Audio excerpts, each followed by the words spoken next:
শোনো, মিডিয়া কি না করতে পারে। মিডিয়া এখন আবার ঘুরিয়ে ফিরিয়ে পেঁচিয়ে আবার বলছে ইকরার সেই বিষয়টা নিয়ে, কারণ তার মৃত্যুটা আসলে নাকি স্বাভাবিক নয়, তাকে মেরে ফেলা হয়েছে।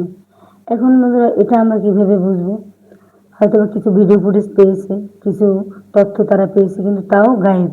তাহলে এখানে আমরা বলে কি লাভ? এতদিন আমরা তার পিছে ছিলাম, তার বিরুদ্ধে পক্ষে গিয়ে আমরা আন্দোলন করে, আমরা ভিডিও বানিয়ে, আমরা বহু রকম মন্তব্য করে, বহু রকম কথা বলে আমরা সমাজের কাছে আলভির বিচার চেয়েছি। কিন্তু এখানে কি আসলে কি আলভি একাদশী? না, আলভি একটা ভিডিও ফুটেজে সে তার একটা স্ট্যাটাস দিয়েছে এবং সেটাতে সে সম্পূর্ণ লিখেছে।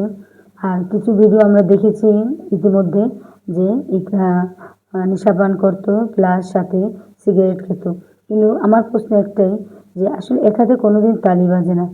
আর এখন এই জিনিসটা এমন হইলো যে ইকরার পক্ষে আমরা কথা বলতে গিয়ে এমন একটা সময় আমরা এগিয়ে যাচ্ছিলাম, ঠিক তখনই আলভি আসল ধরাটা